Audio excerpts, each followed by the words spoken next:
जो हमारे गुणगान के मोहताज तो नहीं है, वो खुद ही एक एक ठाकुर के सारे दिव्य जो भावों का एक रिफ्लेक्टर है, जो हम लोग के बीच जब उनके सानिध्य में हम लोग बैठते हैं, जब उनके साथ रहते हैं, तो लगता है कि कोई उस जो ठाकुर का जो ऑरा होता था उस जमाने में, आज भी उसका एहसास उनके सानिध्य में जाने से महसूस होता है।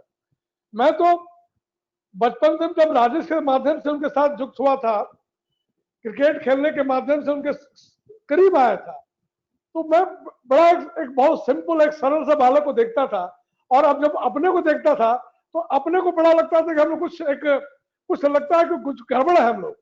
जैसे नहीं होता है कि कोई आईना के समकक्ष खड़ा कर दिया हो।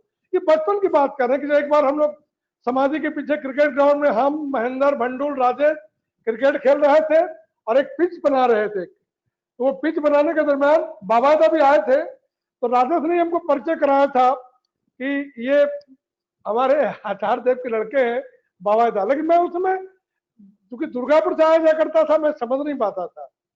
लेकिन जब देवघर आया, जब उनके संग में आया, तो संग करते करते जब उनके दैनंदिन एक्टिविटी को मैंने देखा, तो मेरे दिमाग में एक ही बात आई कि ठाकुर जी का जब लिटरेचर पढ़ता हूं तो ठाकुर जी हमेशा कहते हैं God created the man after his own image.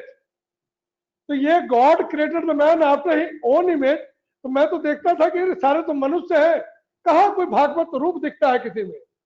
लेकिन जिस दिन से बाबा के संग में आया तो मैंने उस वाणी को महसूस किया कि वो जो ठाकुर का जो जीवंत भाव है, सबको लेकर के चलना, सबके दुख में दुखी होना, सबके सुख में सुखी होना, सबके मंगल कामना से अपने अस्तित्व को जोड़ कर रखना और हर समय सबको ठाकुर मुखी परिचालना में नियोजित करना।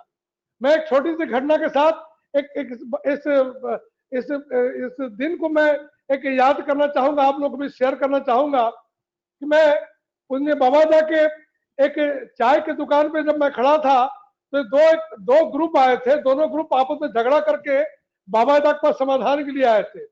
और उसी रात मेरी माँ से भी झगड़ा हुई थी। माँ से मेरे जैसे व्यक्ति से कभी झगड़ा नहीं हुआ था, झगड़ा मतलब बहस। तो मैं जब ठाकुर को प्रणाम करने के लिए गया तो लिखा हुआ था कि किसी के साथ विरोध रख करके ठाकुर के पास प्रणाम करने की मैंने देवता का चेहरा मलिन हो जाता है।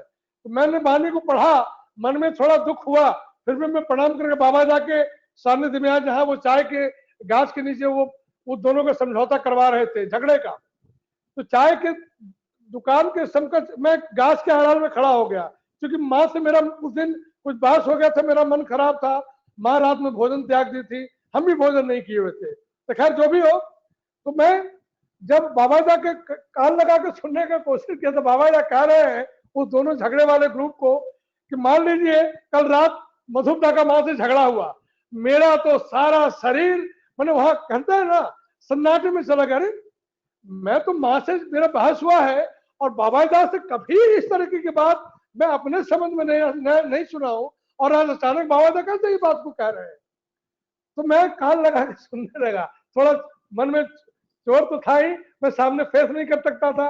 मैंने देखा कि सामने आईना है, अब तो मैं दिख रहा हूँ, मेरे को बाबा दा पूरा दिख रहा है मैं क्या हूँ, मैं कुछ भी नाटक नहीं कर सकता हूँ।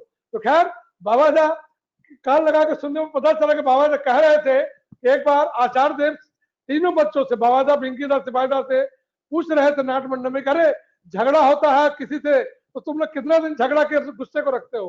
तो आचार्य देव ने कहा, बाबा ने कहा कि मैं तो बहुत दिन रखता हूँ। बिंकीदा ने कुछ बताया, सिपाही ने कुछ बताया, तो आचार्य देव बोले कि गुस्से को एक पक्ष में 14 दिन से ज्यादा नहीं रखना चाहिए।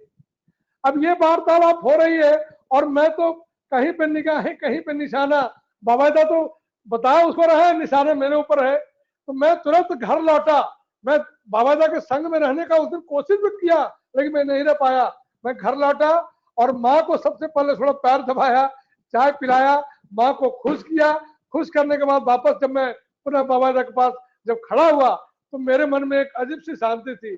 मैंने देखा कि ये जो पुरुषोत्तम धारा है, इष्ट गुरु पुरुषोत्तम प्रतीक गुरु बंधर रहते शरीर में सुप्त रह के जीवंत व निरंतर, आज भी वो जीवंत ठाकुर जी की धारा ईश्वर जो प्रतीक बंधर है उसमें जीवंत है।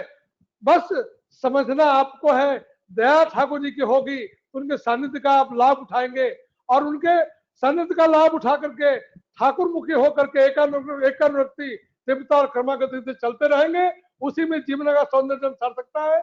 इसलिए आज भी कभी भी मन भटके, कभी भी तन भटके, कभी भी विवेक भ्रष्ट हो, तो आज भी हमारे पास एक प्रस्तुत वंशधारा के एक प्रतीक बंधन मौजूद है, जिनके पास जाने से आपके समस्त समस्याओं का समाधान मिल सकता है और ठाकुर मुखी जीवन आपका निरंतर अबाध गति से चलते रह सकता है। मैं बहुत ज्यादा लंबा बात नहीं करूंगा, मैं इन्हीं बातों के साथ आज परम पूजनीय बाबादा के चरणों में प्रणाम निवेदन करते हुए सबके मंगल प्रार्थना ठाकुर से करता हूं कि आप लोग ठाकुर मुखी रहने के लिए निरंतर प्रयास रहिए और दैनंदिन उस जीवंत प्रेरणा के साथ आचार्य देव और बाबादा का सानिध्य लाभ करिए। जय गुरु। जय गुरु मधुबदा, बहुत